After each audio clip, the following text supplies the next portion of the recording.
since I've been diagnosed, there hasn't been a day that I haven't coughed. And I heard somebody say once, I have this cold and I can't stand it, and I can't imagine what it'd be like. Like, what if somebody had to live with a cold their entire life? My name is Carly Lindmeier, and I'm 18 years old. I was diagnosed with cystic fibrosis when I was 3 months old.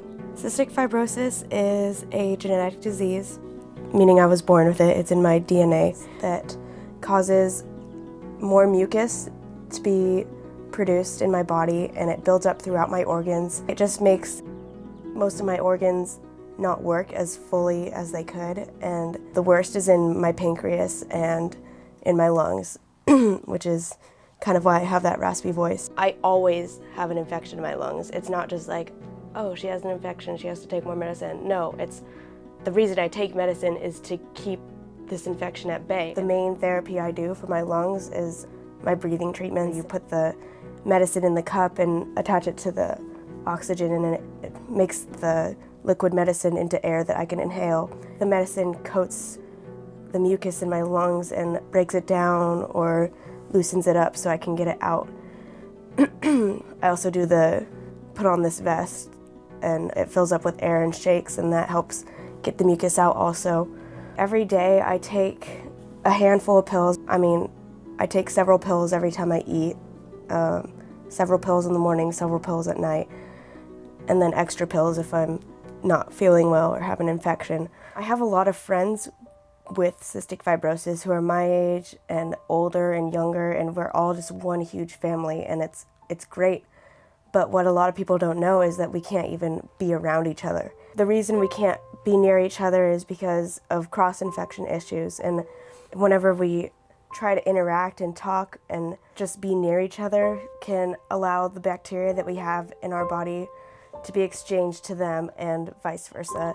So instead of just having the one or two bacteria that's growing in your lungs, you have theirs also, and they have yours, and it makes it so much harder to fight for your life.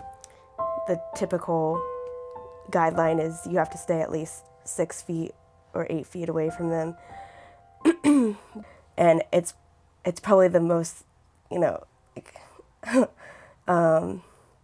cruel thing you can do to a person is say, here, have this disease and go through this every single day, and these other people can have it too, and they'll be the only people that can understand you, but you can't be near them at all. So it's like the people that understand you the most are also the most harmful, and it's just heartbreaking.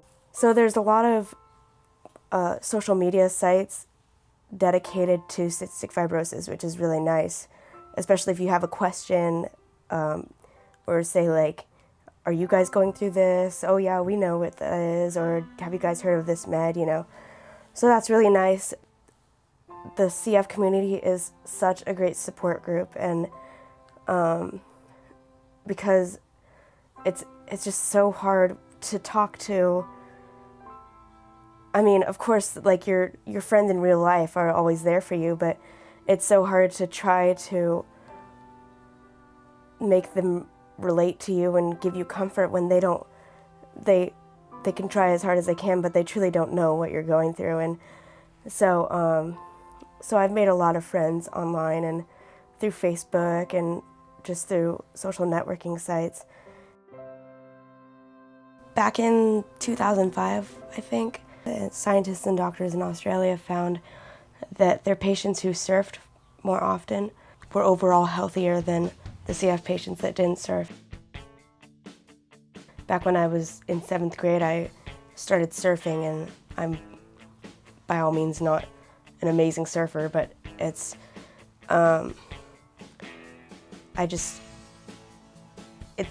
like a therapy that's, you don't have to sit there and be attached to this machine that you breathe in and out. It's actually like working, and it's a fun sport. I just fell in love with it. And not only is it exactly the same concept as sitting there attached to the machines doing the treatment, you're physically moving, you're shaking out the mucus when you move and exercise, but you're also getting that ocean water that breaks down the mucus. And but not only is it that physical therapy, but it's just the best emotional therapy too, especially after a hard day, to just be sitting out on the ocean, and the ocean itself is just like this huge vast of expanse of water, and you're just sitting there like on your surfboard, and you're like, wow, this is the most amazing place I could be right now, and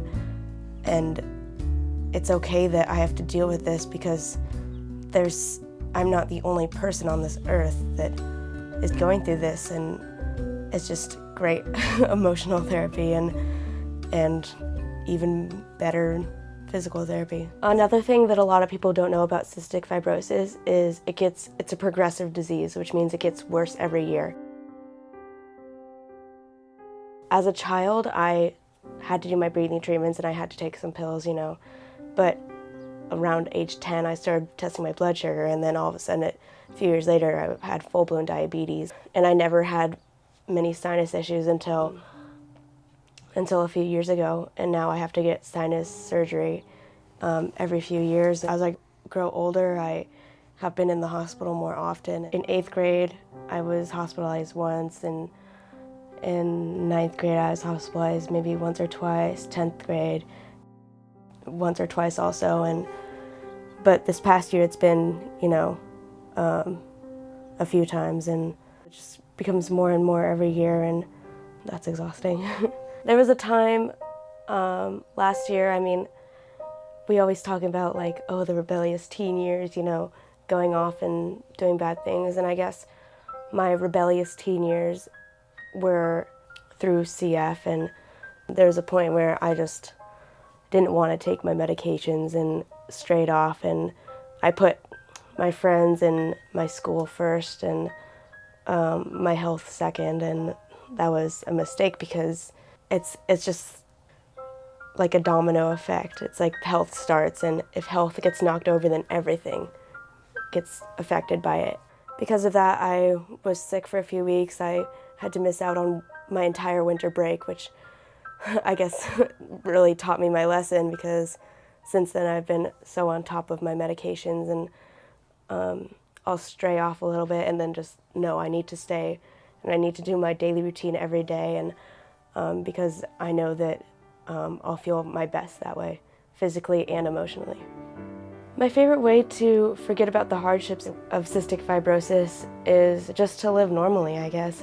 Surrounding myself with people who are always positive, and whether it be friends or people with CF. There is no cure for cystic fibrosis. The median life expectancy of somebody with cystic fibrosis is 37 years old, and that means that around half of the people that have this disease pass away before the age of 37, and the other half pass away after 37.